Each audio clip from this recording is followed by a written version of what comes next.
What is going on, everyone? It's been a while, but we are back with another Exceed commentary. It's CPAT. It's been a couple weeks since I've been on the mic. It's been a couple weeks since I've actually... Don't you know, I caught a couple Exceed games while I was gone. But it has been a while since I've actually looked at an Exceed game and try to analyze it. But we'll do our best here. Of course, this is Chimera Summer Bash. This is going to be week 5. So this is going to be the final week of pools. Both these players, I believe, are 2-2, so they do have a shot at playoffs, although I'm not really 100% certain how the tiebreakers work in this tournament, other than I heard there's a whole tiebreaker round. So the winner of this game might have a shot at playoffs. So this is a game with playoff implications for sure. It's going to be an interesting one here. We have MrLephisto on blue side. Sorry, I thought MrLephisto was on red side. But he's actually on blue side with the Merkava, Season 6 character, little noodle boy who loves to move around. And we've WigglesNGiggles on red side with the Tau Kaka. We'll take a look at Tau UA here because it's going to be very pertinent for this upcoming combat. When you initiate a strike with a wild swing, your attack is before advance 2, then you may spend 1 force to retreat 2. So Tau's wild swings are especially potent with this additional movement. Can break the speed curve in certain ways. Unfortunately, not going to break the speed curve here, of course, because Merkava has a 6 speed move, and I Capture and Devour. Only 1 damage, however, so if Tau Kaka had Wild Swung a guarded move, of which she has several, right? So she has Slashy, and of course she has a bunch of normals as well.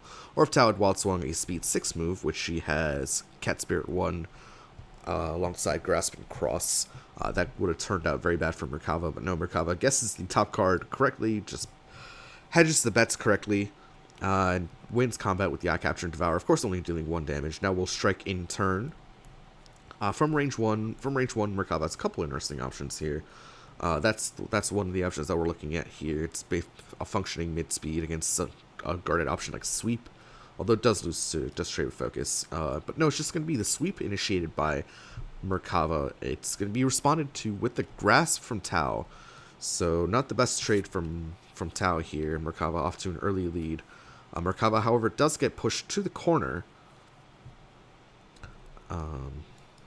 6 for 3 trade there. Tau says, okay, I'm happy with the range 2 wild swing. Let's go for it. Seems perfectly fine to me.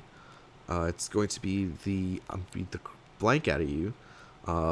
Wild swing spike beats wild swing spike. Notably, Tau will have to spend a force to make this spike hit, because this spike has before advance 2. So Tau will advance to range 1, and then we'll have to retreat to range 3 in order for this spike to hit. And Tau just deciding what card to spend to do so, but Merkava will take 5, and yeah, we'll now be at range 3. Range 3 to 4, because of this properties where Tau generally likes to stand for her offensive wild swings to hit. Her defense is kind of really questionable, though. We're see Merkava use the Merkava UA here.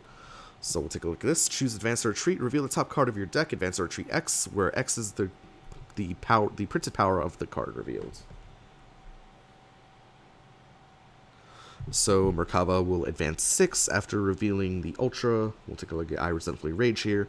So Merkava moves to the other side of the board. The only thing is, this is perfect range for Tau to just keep offensively wild swinging. And yeah, WigglesNGiggles is going to do just that. Wild swinging again. The sweet spot for Tau's offensive wild swings is definitely 3 to 4. That's where most of the stuff hits. So yeah, we're gonna see the Drill Through come out. So Drill Through means that Merkava will have to spend 3 force to hit. So it'll be a 5 power Drill Through. However, will be met with a 6 power sweep. So yeah, Merkava committing quite a bit of resources to this combat. I mean, just did draw the Resentful Rage. It'll be interesting to see whether Merkava chooses to spend that or keep it as a threat. Well, no, Merkava will actually spend the Gauge, so will not keep so the Resentful Rage will be a threat, just not a threat now. We'll spend 2 Gauge and the second copy of Capture and Devour to close 3. We'll deal 5 damage, and then Tau Kaka will advance 2 with the sweep and deal 6 back.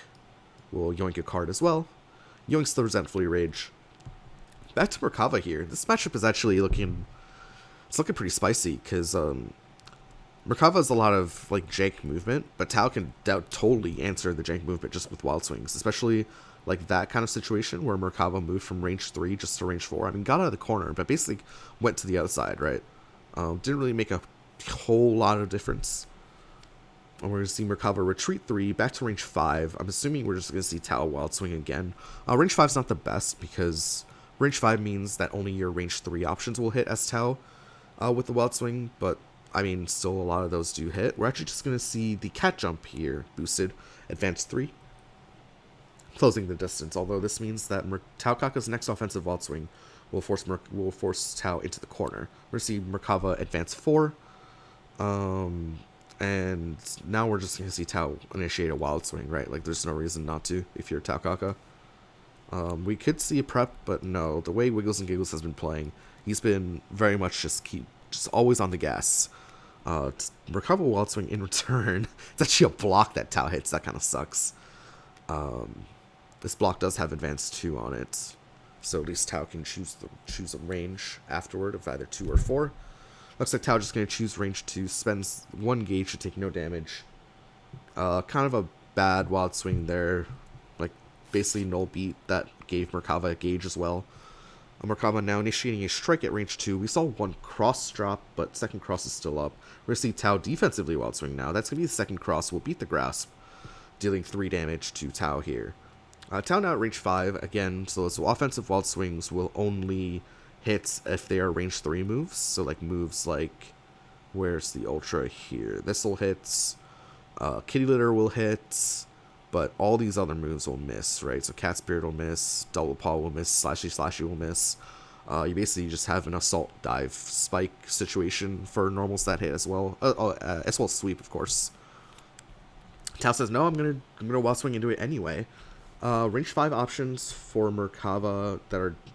So Coffee's down, so really Cling is a ranged option, but performs really poorly against Tau Wild Swings. So outside of that, there are really not a whole lot of range 5 options that Merkava has. In fact, there are none outside of Rampage, which is basically just a dive shape that hits at 6 as well, 5 and 6 as well.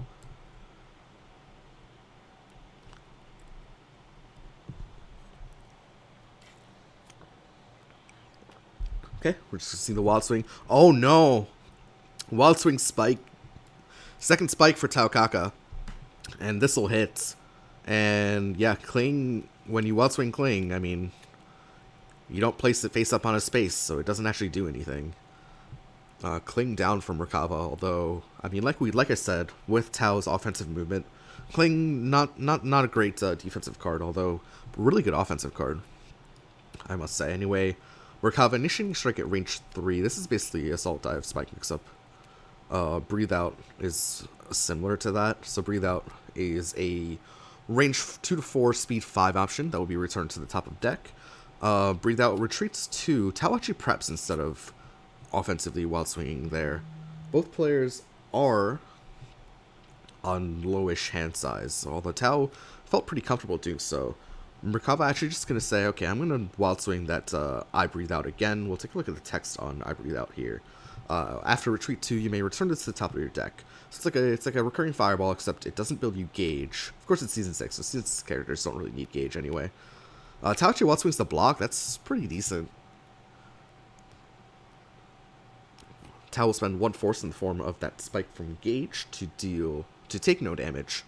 Second block goes into gauge, and Merkava says, okay, that's enough for me on this Breathe Out. Let me put it into the gauge. So we're seeing the run come out from Tau Kaka. Now, choosing range 1 heavily telegraphs, of course, the Hexa Edge, maybe even an EX Hexa Edge, a 178 when EX'd. Interesting, we're actually just see Merkava exceed. I haven't seen too many Merkavas exceed before, but basically instead of the randomness factor that Merkava has, Merkava can now choose how far to move forward by discarding a card from gauge. So we have 3s and 4s in the gauge, so Merkava can discard one of those cards from gauge to advance or retreat 3 or 4. Interesting choice for sure. You don't really see a ton of Merkava exceeding just because the front side is so quote-unquote free. But we have been seeing Merkava kind of put himself into weird situations with the Wild Swing movement. So yeah, I mean, this is interesting.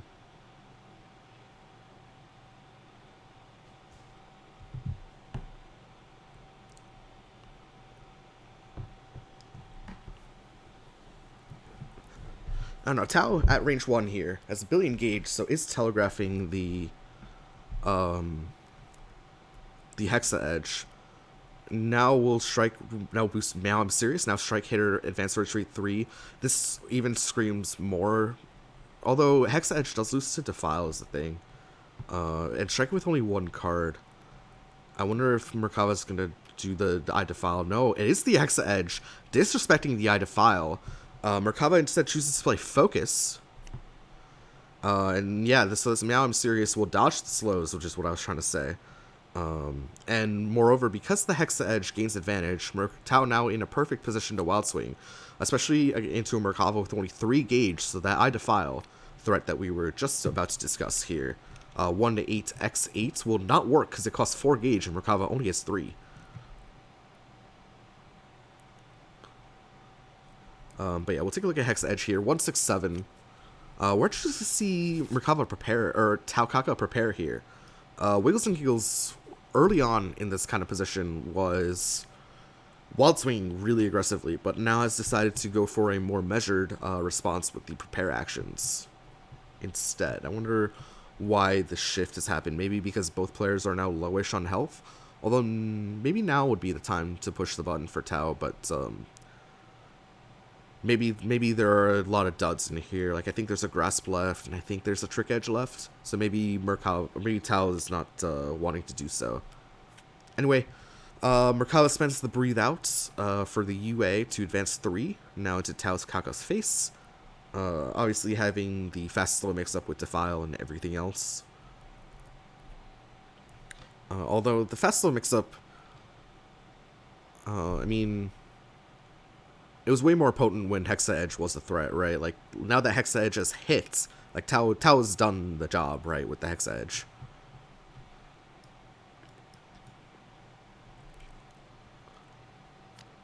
Okay, Tao Kaka will choose to prepare again. Merkava prepares in turn. I believe both a Grasp and a Hexa Edge are down, so Tao can't actually contest the Speed 8 Eye Defile. Of course, it only does 1 damage, so it's not the biggest deal in the world. It's mostly just to stuff out fast options from Tao. But the thing is, the fast option to stuff out, which is what I was referencing earlier, was the Hexa Edge, right? But unfortunately, MrLephisto kind of missed the timing on that.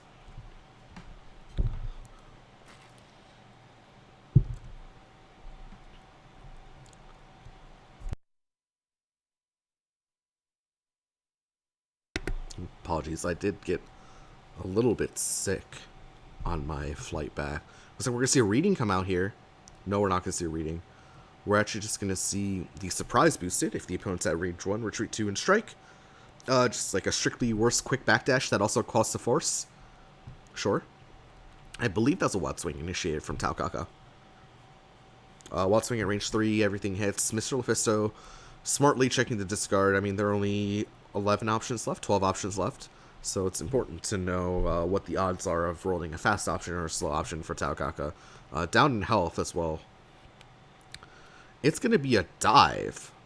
So, yeah, Tao can make this miss, because, I mean, MrLephisto just chose to play a block completely safe. So it'll be interesting to see whether Tao wants this dive to hit, because the dive doesn't really have to hit. But no, Tao will spend the 2 force to retreat 2 and then advance over. Right, so if Tao didn't want it to hit, Tao could have just ended up here at range 3. But no, says, okay, I want to be at range 1, and I want you to spend the force. And Merkava will spend 2 force in the form of Assault and Cling to take no damage. Now building up that 3rd gauge, so if Tao ever retreats, boosts something like that, or like retreats to range 3, that Speed 8 Eye Defile option will be up at range 3.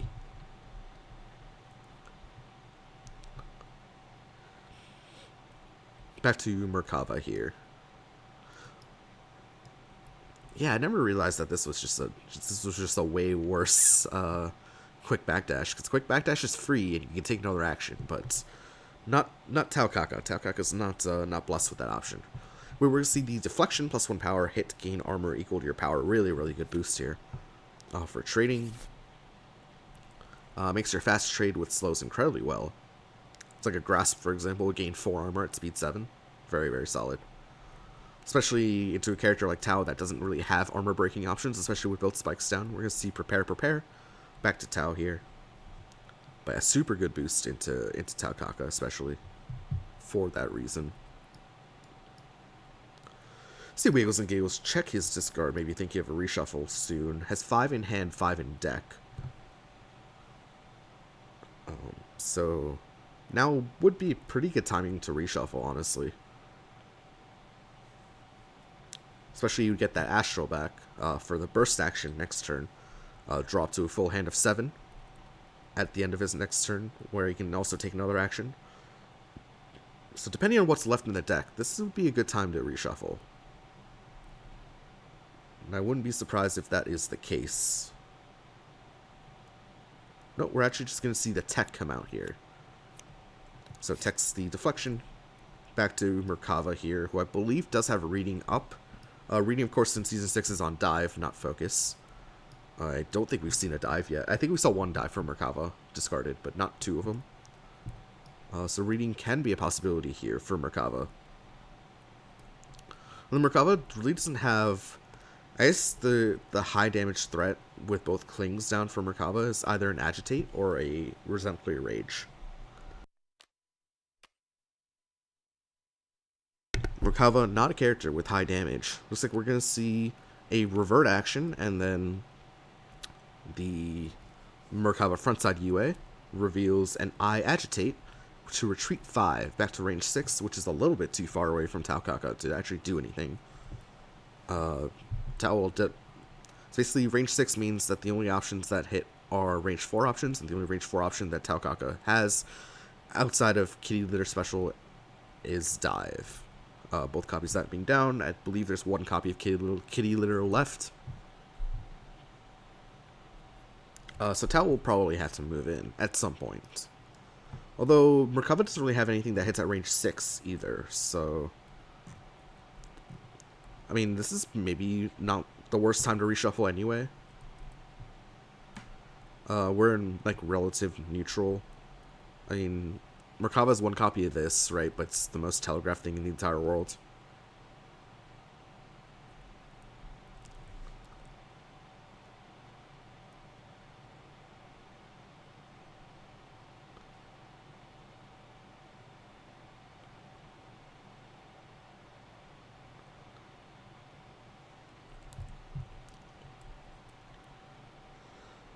Okay, Tao taking some time to think here. A little bit of a breather. Nope, Tao will spend 1 force. Tao will to boost, almost becoming 2. Now place a card from your hand on top of your deck, then strike with a Wild Swing, hit gain advantage. So we know what's going on top here. It's got to be the Kitty Litter Special. So Merkava can respond to this with a slow.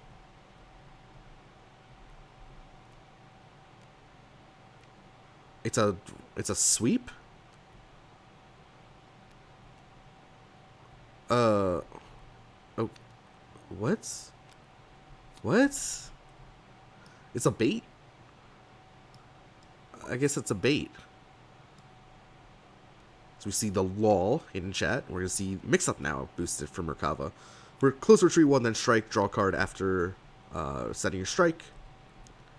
Range 3 Mix Up live here for Merkava. A few kinks in there as well because we have an Agitate. Breathe Out, obviously an option as well, as is this Dive, as is this Ultra.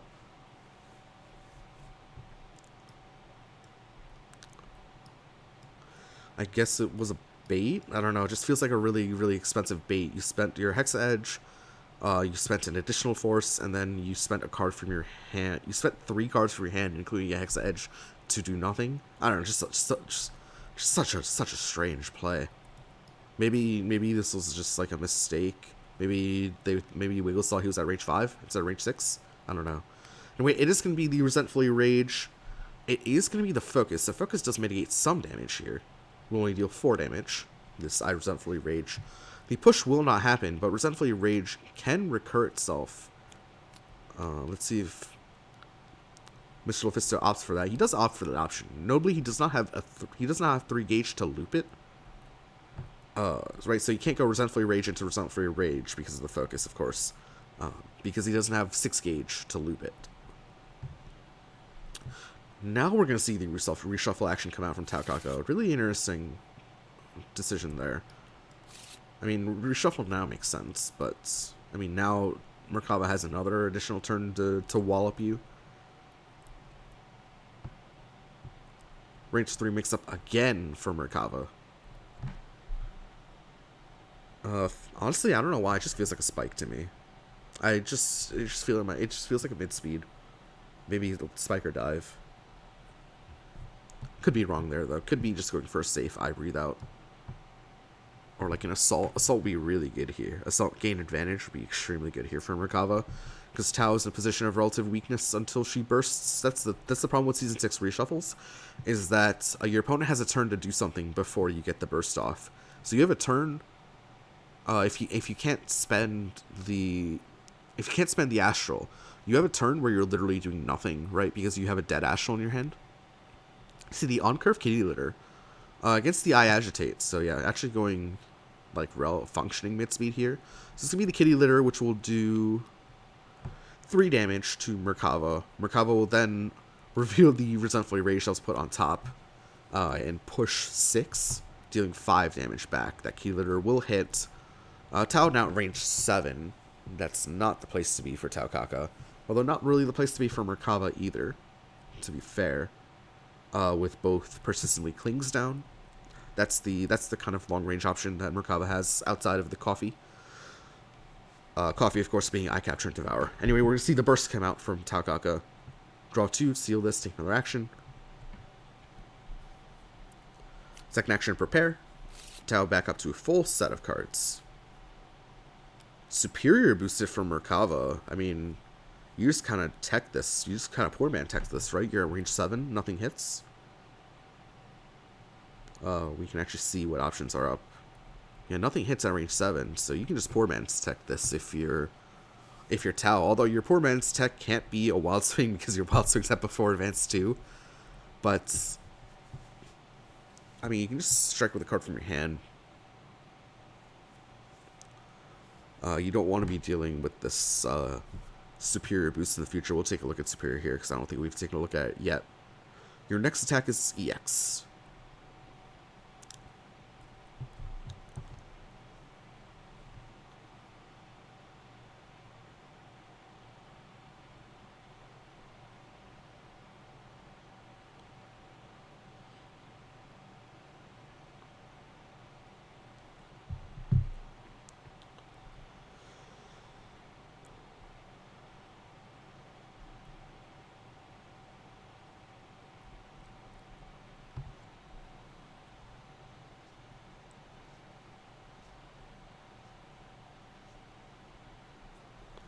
I think that's exactly what WigglesNGiggles is doing right now. He's checking whether any option actually hits for Merkaba at this range, and none of them do. So, I mean, I think you just strike with a card from your hand. Like, if you have like a spike or something from your hand, you just strike with that.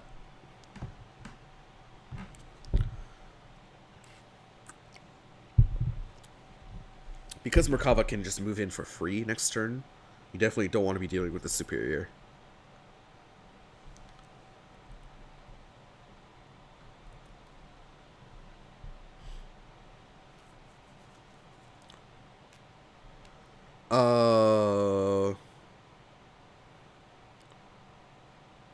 Merkaba spends 4 force, 5 force, 6 force to move to range 1?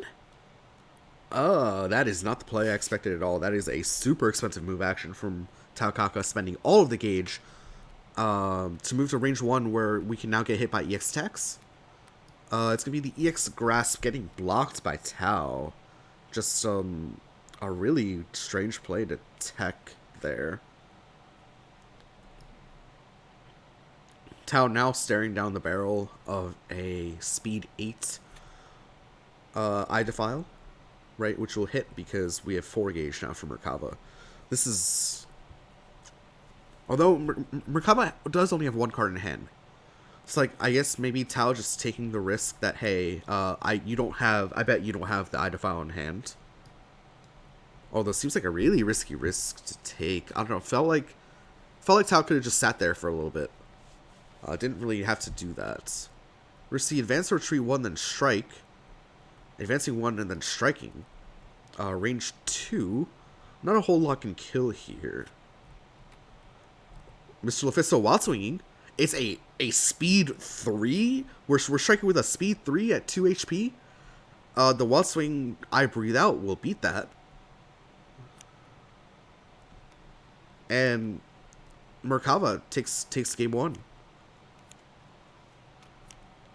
I just felt like that I just lost Wiggles with the end game there.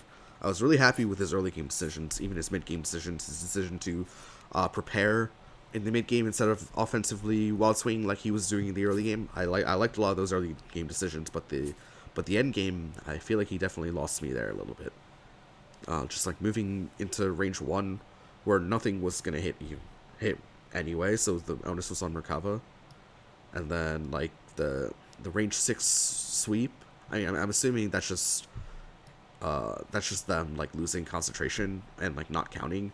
And then this final action here of striking with a 3 speeder at 2 HP, just really, really, really questionable game end game there, I think.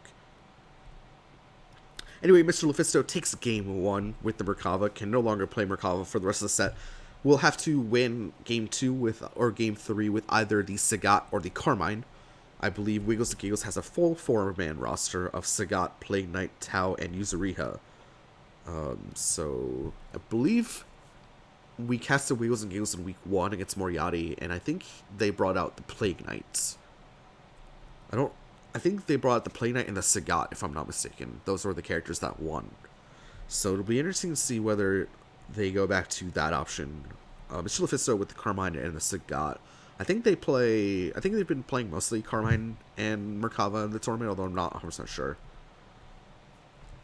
One of the few players opting for only a 3-character roster instead of a 4-character roster. Of course, you can only pick a 4-character roster if you pick 1 character from each season.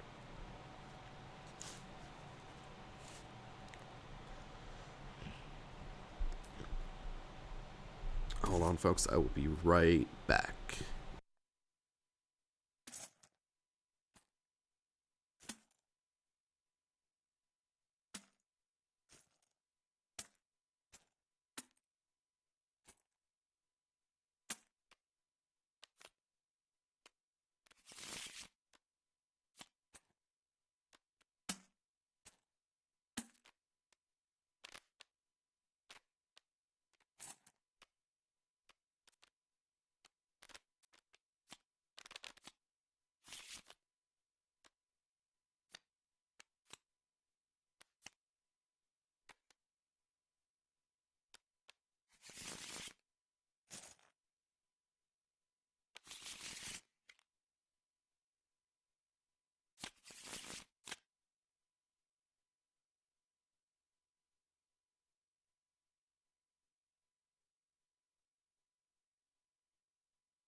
Alright, we're back just in time for game 2. Sorry for giving like a weird camera angle there while I left, but we're going to be seeing the Plague Knight come out from WigglesNGiggles against the Carmine.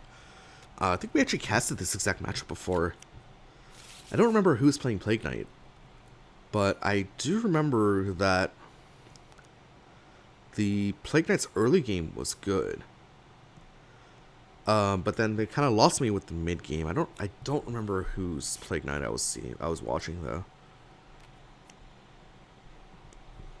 Wait, was it actually WigglesNGiggles' Plague Knight? I can't remember. Anyway, Carmine, of course, we've seen Carmine on this channel before. We've seen Carmine lots of times. Don't really have to explain what he does. I'll just take a look at this boost here, which we're going to be seeing a lot of. It's the Dissolve. If your range toward the opponent includes the space, extra range, extra power, and gauge this as well, which can be further accessed through Carmine's backside UA. So yeah, Carmine, one of the strongest, most polarizing characters in the game. For sure. Believe he's only lost once in the tournament so far. I think he should have lost maybe 2 or 3 times, but yeah. Anyway, we're going to see unexpected results now. Advance or Retreat 2 hits reveal the top card of your deck. If it's a normal attack, add it to your gauge, otherwise +2 power and discard it. Interesting boost here. Didn't really expect to see something like this boosted in response to a dissolve. Plague Knight does move to range 2, where Plague Knight does have like a pseudo DP, 2/3/7 in perfect pitch. Carmine can of course represent speed 7 options here like Grasp, which hits at range 2 because of the dissolve on the board. But fast slow mix up here for Carmine if he wants to take it, and he will. So like for example, an 8 power sweep would beat the 7 defenses of focus here. And okay, it's actually going to be the spin. So this is going to be a 1/5 spin that hits for 6 damage. Carmine can now advance anywhere from ranges 1 through 5. So 1, 2, 3, 4, 5. Carmine chooses to move to range 3. The focus will miss, will not be stunned, will draw a card. And Plague Knight will take 6 damage off, or 4 damage off that, excuse me.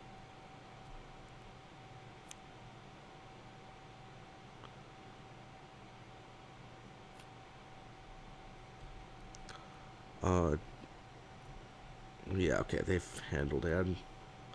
I have no idea what the drawing situation was there. I was actually just checking to make sure that this was a hit effect, which, like, why wouldn't it be? But, you know, Season 4 has some jank. But that doesn't go off. Plague Knight does draw a card off the focus. I guess this is the first mix-up wrong, which is bad news already, because Carmine now has a Dissolve Engage and has a second one on the board. Light boosted for Plague Knight. Light performs extremely well into Carmine. If it's appropriately taken advantage of course. Carmine with the Carmine Shimmy takes a step back and actually brings the Dissolve with him.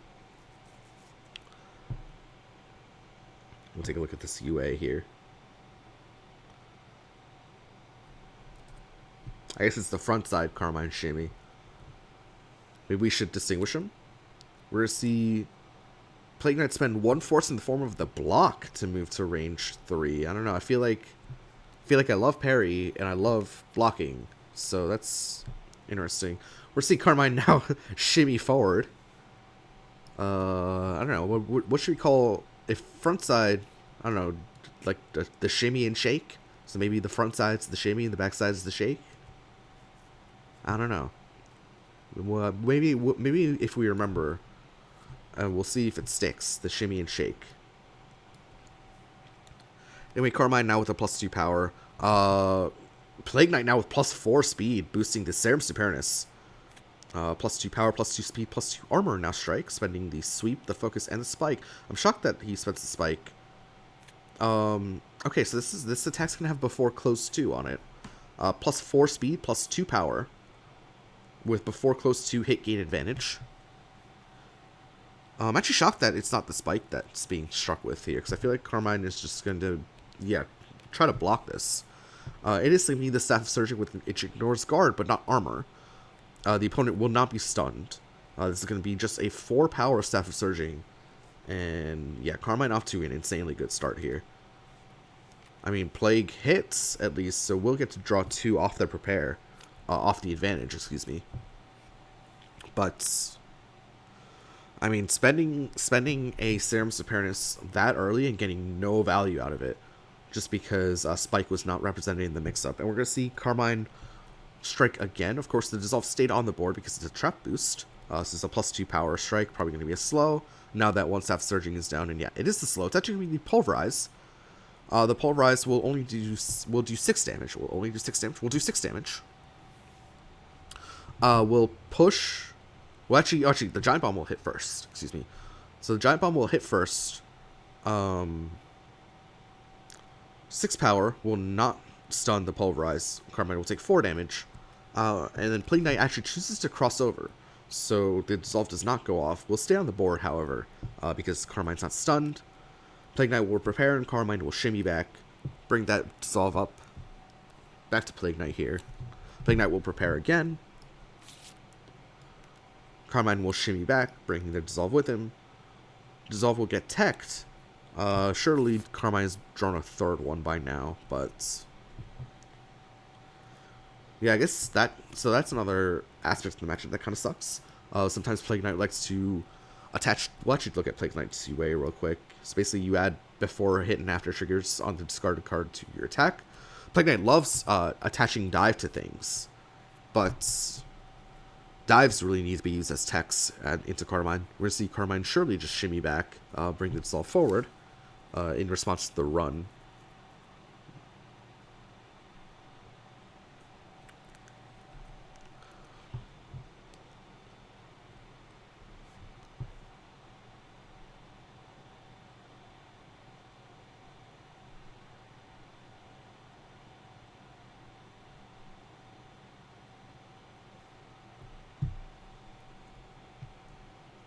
We're going to see the Veil Off boosted from Carmine.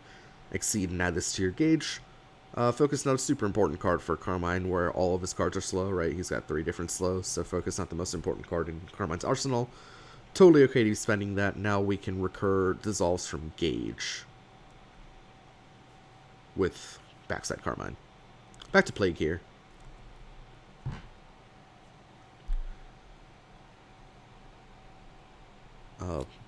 Plague just prepares again.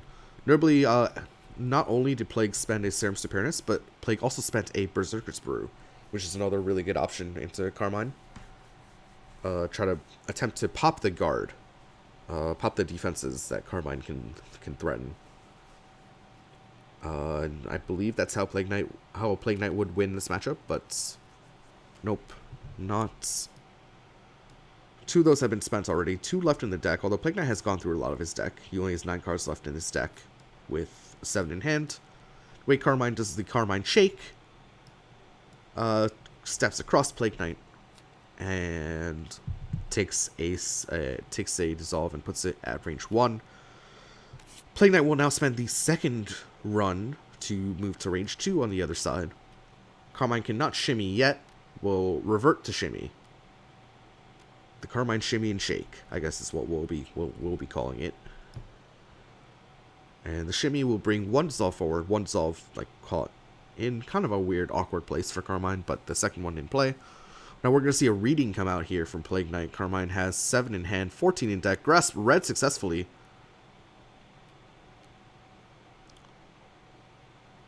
So yeah, this Dissolve will add to Gauge, because the Grasp will go first. Grasp will miss, and Plague Knight will deal 5 damage with the dive. Disrupting the setup there briefly, but also, like, not hugely. Although Carmine will take some time to get reset up again, right? So yeah, there's the turn to just exceed from Carmine. So Plague Knight does have 1 turn of a brief respite. Is that how you pronounce that word? Respite? Respite? Surely it's respite.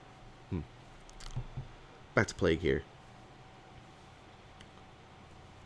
Health total's about even. Carmine has a bunch of Dissolves left in deck, however. We're see an expenditure of 2 Gauge to exceed from Plague Knight. So we'll take a look at Plague Knight's Exceed. It's basically the same thing, except Plague Knight can now append 2 sets of triggers on his attacks.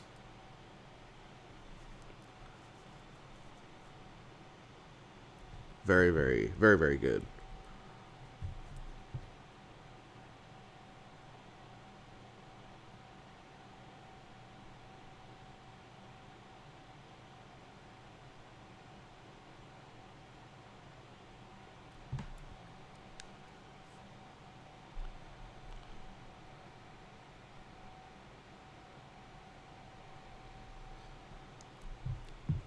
Carmine with the Carmine Shakes takes a step back. Takes back the Shake. Maybe he wants to play a Dissolve from hand instead and keeps maintain range 1.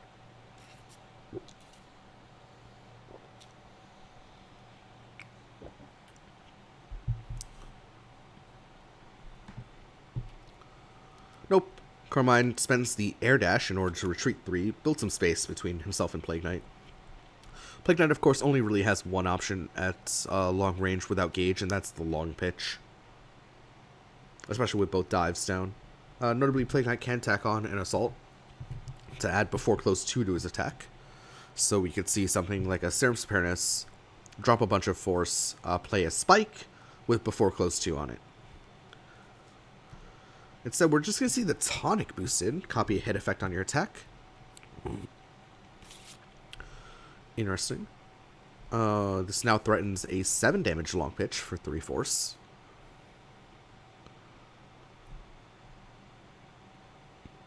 It's basically the only threat at range 4, however. Carmine can mitigate this threat just by doing a shake and putting a dissolve here to threaten, of course, the thrust, of which both copies are up. Thrust is kind of the super ranged option here for Carmine. We're actually going to see a reading come out. Reading fails. However, of course... oh, there's a long pitch in hand. Okay, so the reading just whiffs. Straight off whiffs. We see a hand of X-Chain Reaction, Perfect Pitch, Long Pitch, Staff of Surging. So we're going to see a response of Long Pitch for sure. The only thing is, are we going to tack on an additional attack here for Plague Knight? The other problem is we have X-Chain Reaction, which doesn't really do a whole lot. Wonder what the reading was on. Probably something in here. Maybe like an Assault. Especially with no dissolves up, I would assume the reading was on Assault, to like Assault in. And then Carmine responds with the slow. Would be my guess. But yeah, this long pitch is going to do 7 damage. Oh, interesting. Plague Knight actually going to go for it. Drops the perfect pitch. Oh, so now... And the spike. Okay. Okay. So now Plague Knight can force Carmine to discard 2 cards at random from hand.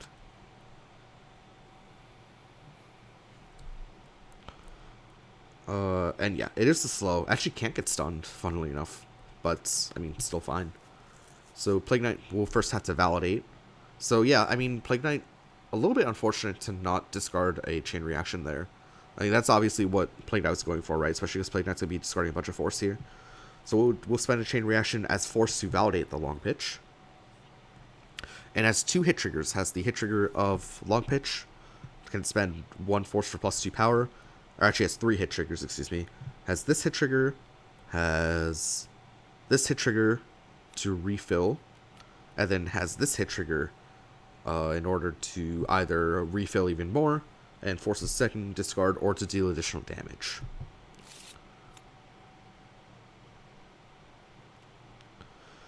Okay, so the first hit trigger will be the perfect pitch hit trigger. Looks like we're going to be discarding a Gimme That for Carmine, and Plague Knight draws a card. The second hit trigger would be either the copy hit trigger or the prolonged pitch hit trigger. Looks like we're going to be copying the perfect pitch hit trigger. Now discards a thrust from Carmine's hand. That's a good pull. Now the hit trigger of long pitch will actually be declined from Plague Knight. Plague Knight will do 1 damage to Carmine there. Carmine will shake forward. Back to Plague.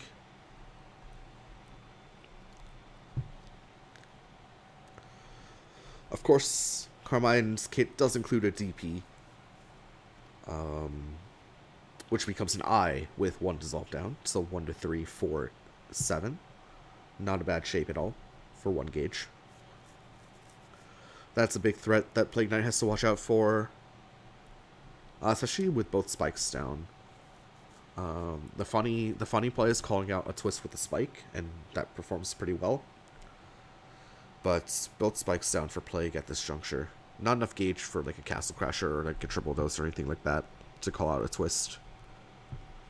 And of course Carmine can just go slow to pop your defenses anyway, so a little bit of a moot point there.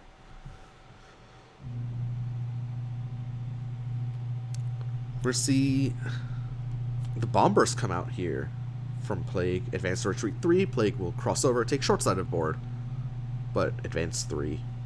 In doing so, back to Carmine here, who will have to revert if he wants to shimmy back.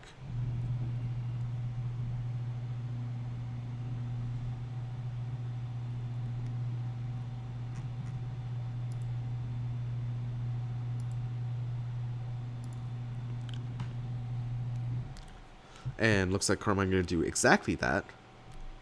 Spends the spike to revert and then shimmies back, bringing the dissolve forward.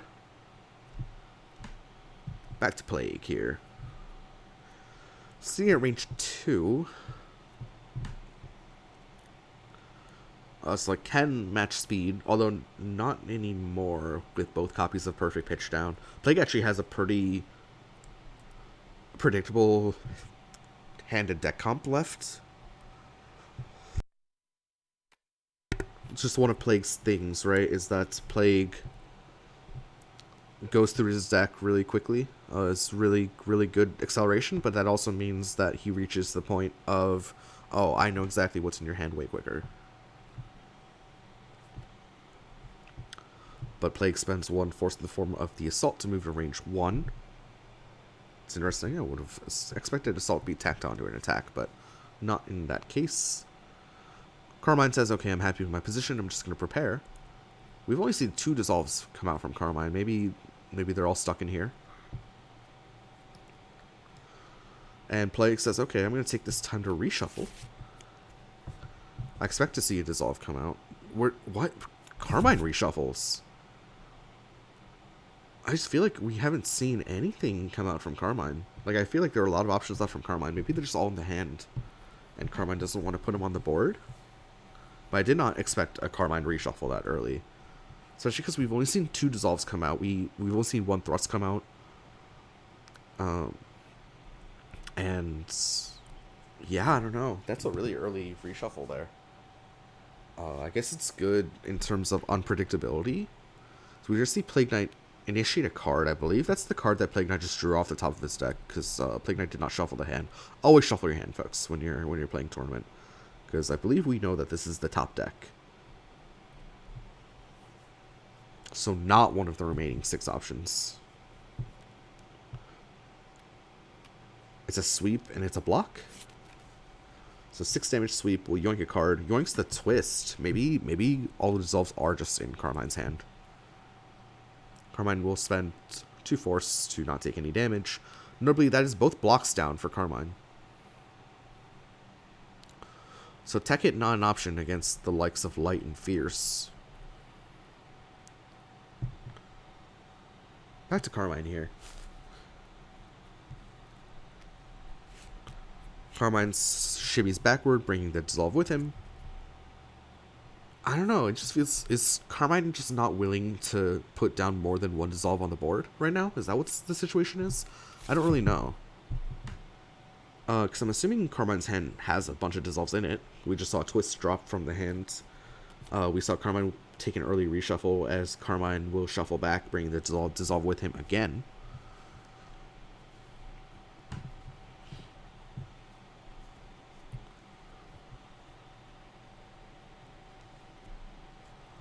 You know what's looking really good here from Plague? Would be a Serum Supernus Spike. Looks pretty good here. It'd be very difficult for Carmine to pop the defenses on that. And outspeed it in such a way that Spike doesn't hit. See the parry come out? Parry's the second copy of Cross, which hits. That's a weird parry.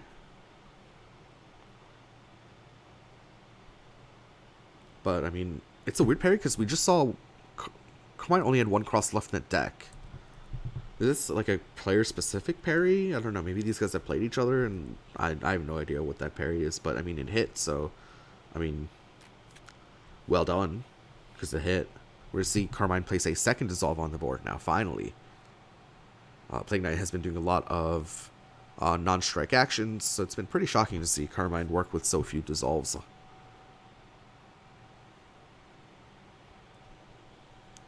Back to Plague here. Serum Supernus play now looks way worse with 2 dissolves on the board. Looked really good with only 1, but looks way worse with 2.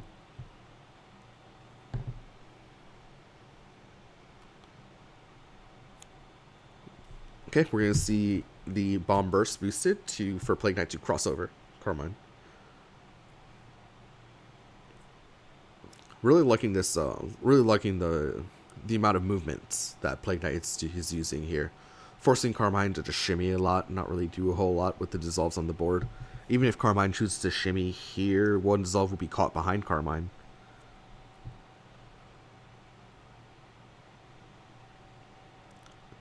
I just felt like a really weird reshuffle timing from from Carmine. I feel like Carmine had a bunch of gas left in that deck. Are we actually just to see Carmine spend the gauge to just move back? Spends 2 force to retreat 2. Okay, interesting. Only 1 dissolve left in play, so like I'm kind of questioning why Carmine didn't spend an additional force to move back to here. Because Serum Supernus Spike is still looking pretty good from this position, right? With only 1 dissolve in play. Both crosses down as well, so you can't cross out of it. I guess a thrust from this position? I guess that's the threat. A thrust from underneath Carmine at 6 speed is looking like a really good threat at 7 power. But that's why I'm shocked to see like a parry on cross and not thrust, right?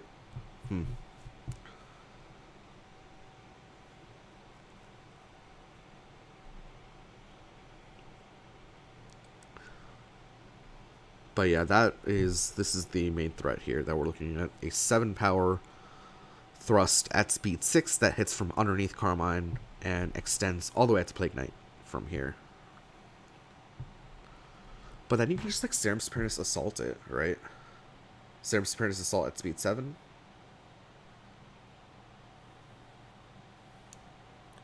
Looks really good.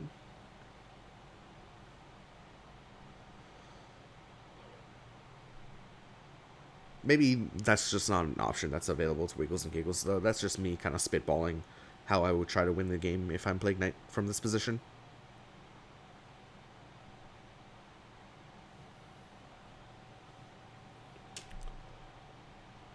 Carmine only has 14 cards left in his deck.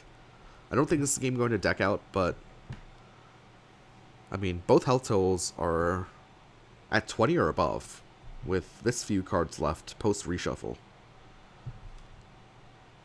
As Carmine's been very, very slow in getting the game plan rolling.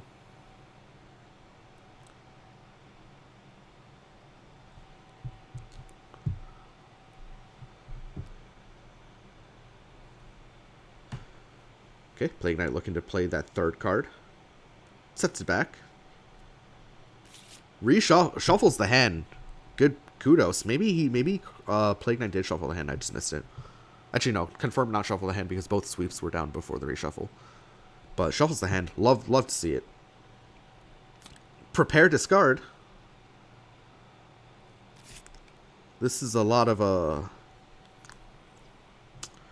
I guess Plague Knight really just doesn't have any good options in hand. So we'll opt for a prep discard at this juncture. I mean, it feels super wrong, but I mean, I guess there's just nothing in the hand for Plague.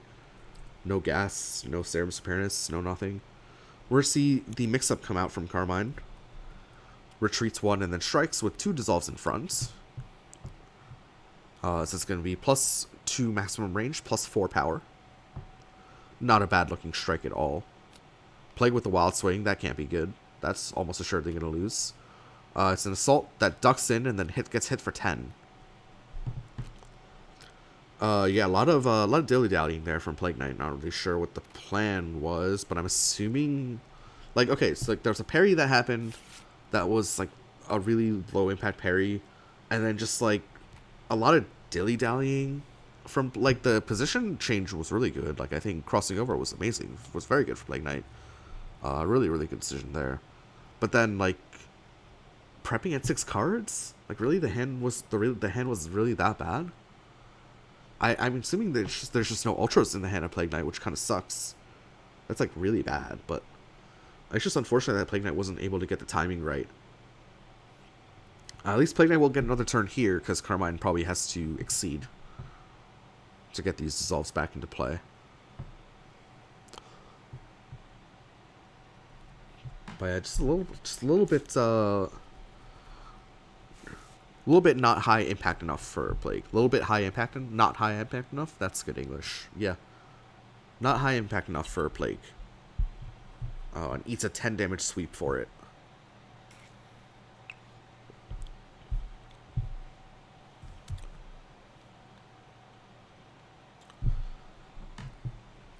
Notably, I still think Plague does have a shot here. Especially if Carmine's going to exceed this turn. I think Plague has a shot. It is not Plague Knight's turn.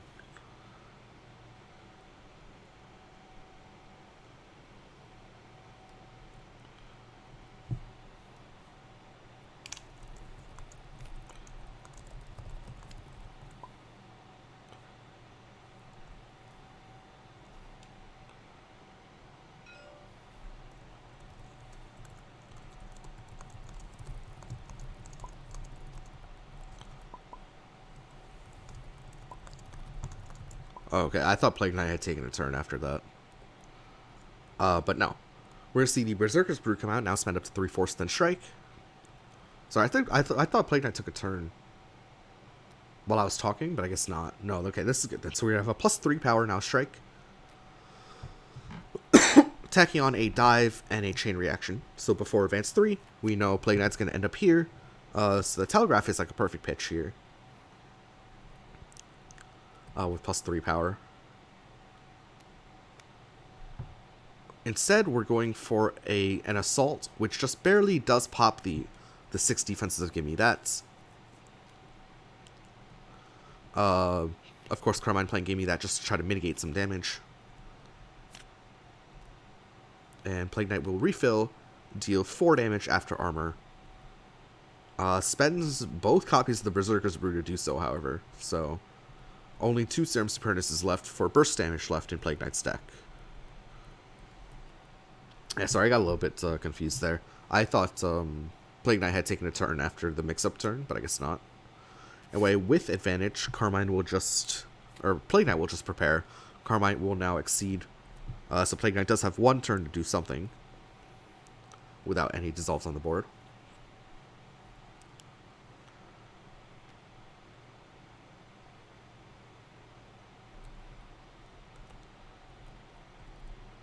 Closest game, definitely Carmine is favored here, but Plague Knight can win. Like, this is not some unlosable position for Carmine. Carmine's been rather slow in getting the setups down. Okay, Plague Knight spends a cross to run over, take long side of board, take center of board actually.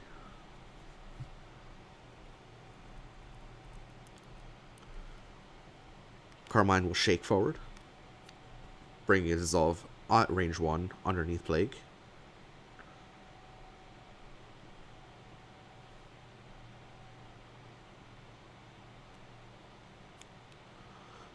Plague will run again to the other side of the board. This, in the past, has forced Carmine to revert Shimmy. Let's see if it forces out another revert Shimmy from Carmine here.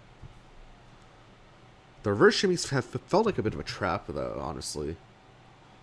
Just because it's been really slow for Carmine. Like, I don't know if all of them have been traps, but I feel like there have been 3 revert shimmies so far from Carmine, and they've been so low tempo.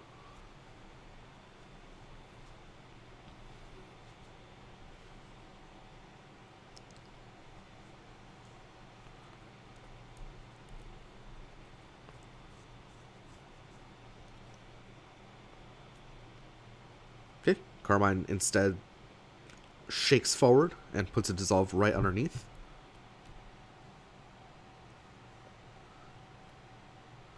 Discards a sweep for end of turn because Carmine had 8 cards in hand. Plague only has 8 cards left in deck to do, and 6 cards in hand to do 16 damage. At the very least, both blocks are down. But Carmine does have access to a second copy of Gimme That, has access to 2 copies of Pulverize, has access to a couple copies of Focus. Does Plague Knight have enough damage to break through all these armor options from Carmine? Is the question.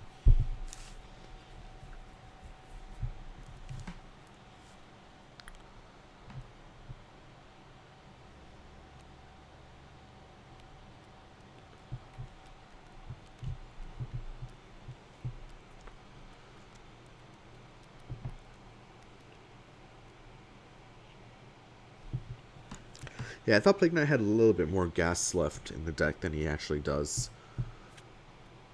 Plague spends 1 force to move back to range 2. Plague Knight really wants this range 2 for some reason. I mean, assumedly to threaten like a perfect pitch spike mix-up, but I mean, now is facing down the barrel of a 7-speeder with +2 power on it as well.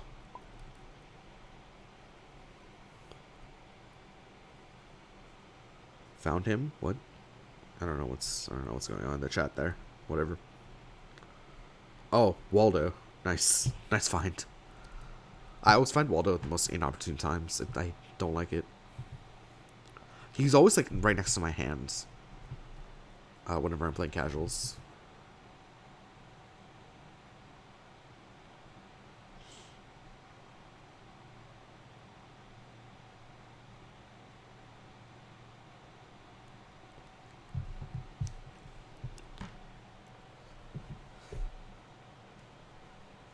Reading from Carmine, pretty likely to hit 7 and 7, especially if there are 2 copies left.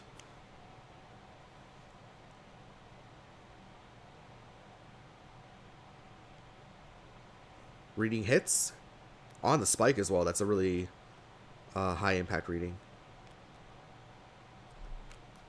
Because now Carmine can just armor through basically all of Plague Knight's damage to win. I feel like really, really high impact reading there from MrLephisto.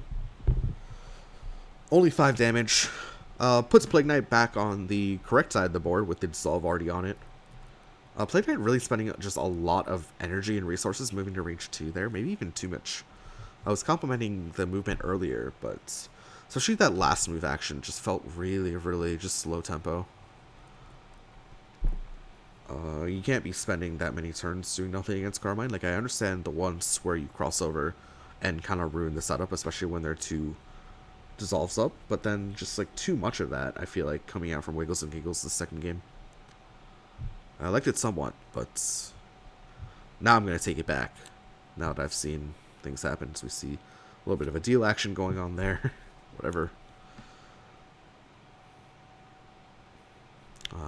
Don't know why TTS has decided to put search and deal right next to each other on the drop-down list, but there you go.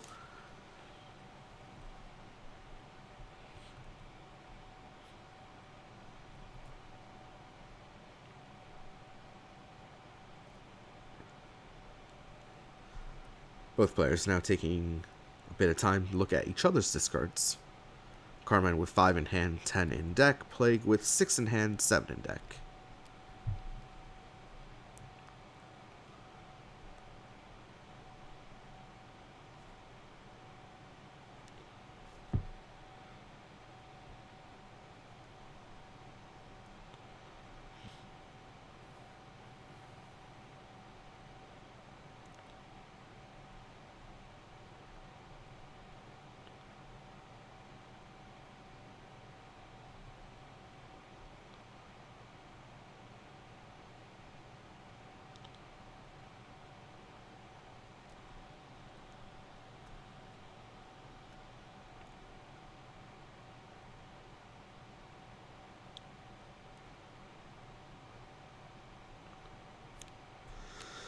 Plague spends not 1/4, excuse me. Plague spends the bomb burst to move to range 2 again.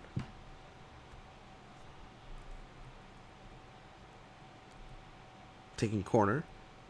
Carmine will now spend 1 life to play an Ultra Boost from the discard. Advance to retreat 2.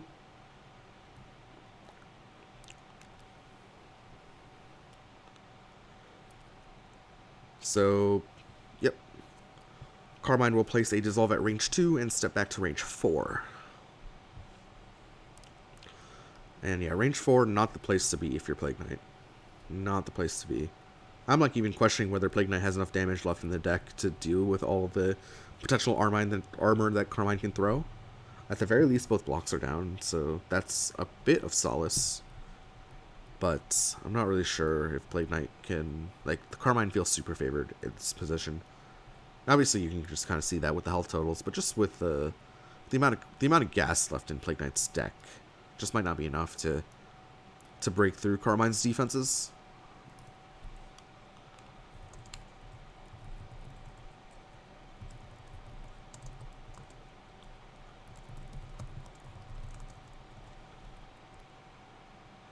We see a light boosted from range 4 from Plague. Doesn't feel great. I mean, Carmine can revert Shimmy. Carmine can just place a 3rd dissolve and shake. And yeah, that's exactly what's going to happen. It's going to be the shake back 3 dissolves now in front of Carmine.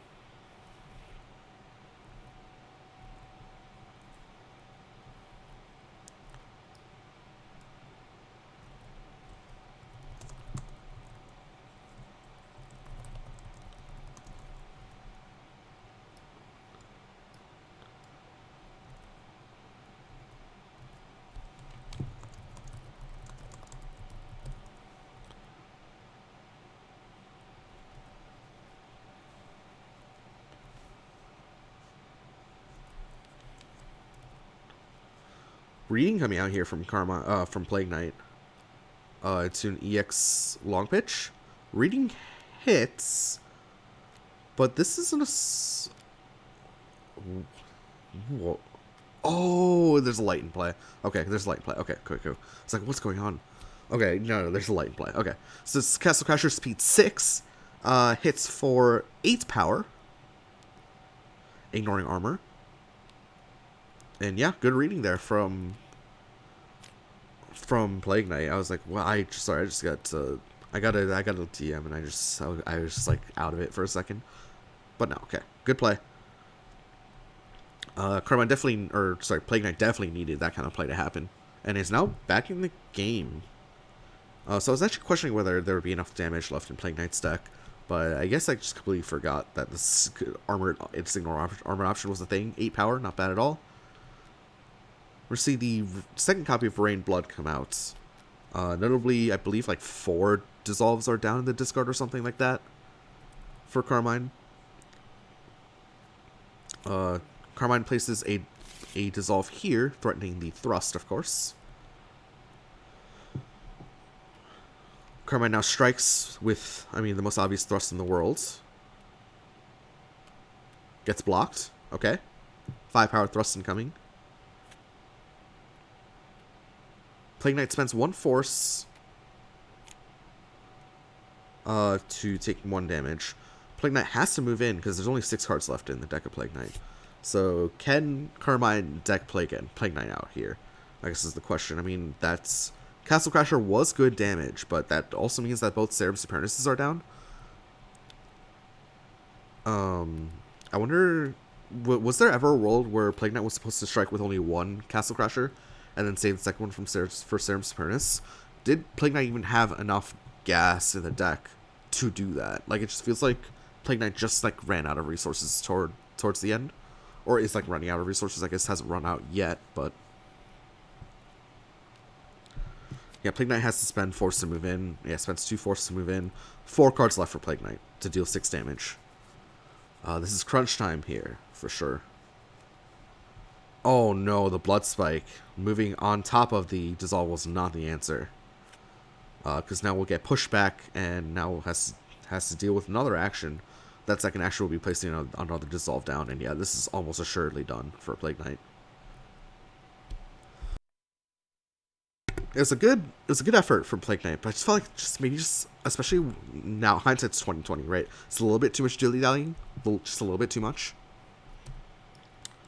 We can now very clearly see that with only 4 cards left, and I'm not saying the game's over, but the game's pretty much like Carmine would have to really, really mess this up. I feel like, and or just like not have a twist or something. I guess there's a world where Carmine hasn't drawn twist yet.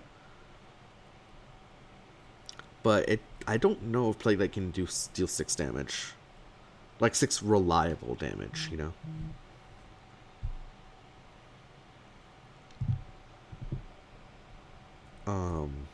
We'll see. Definitely an interesting endgame here. And I don't want to sound too doomer. I'm trying to not be as doomer as I was, especially during the last couple weeks of casting that I was doing. I was very, very doomer, but trying not to be doomer here, but I'm finding it difficult to see how Plague Knight wins. I guess I don't really know what these 4 cards are. Right? I don't know what they are.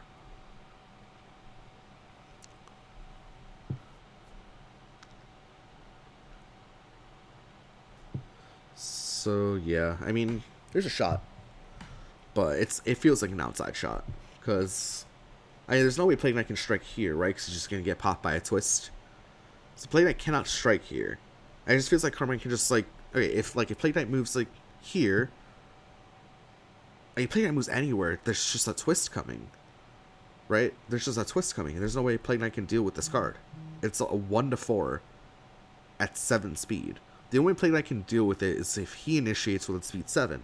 The other problem is he's not in a position to initiate with speed 7 because he's all the way out here in the middle of nowhere. So, I mean, this feels over for that reason.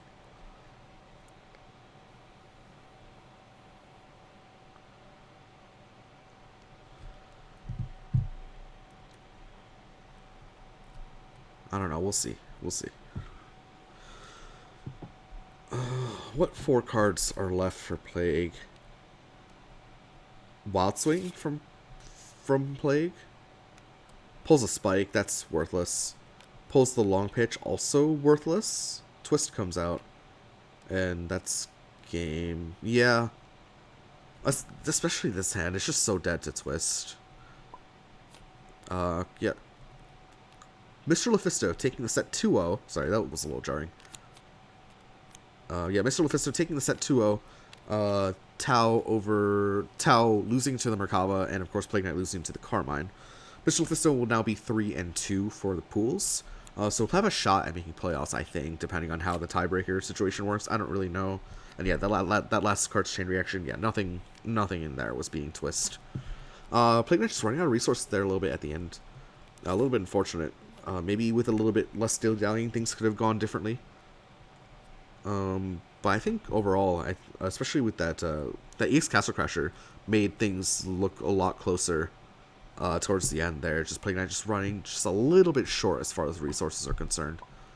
But anyways, thank you guys so much for watching. I hope you enjoyed the comeback. Don't call it a comeback. But we'll be casting some more games later today into the weekend as well.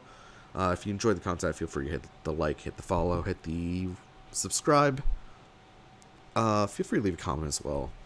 I enjoy interacting with you guys that way as well. But until next time, take care, everyone.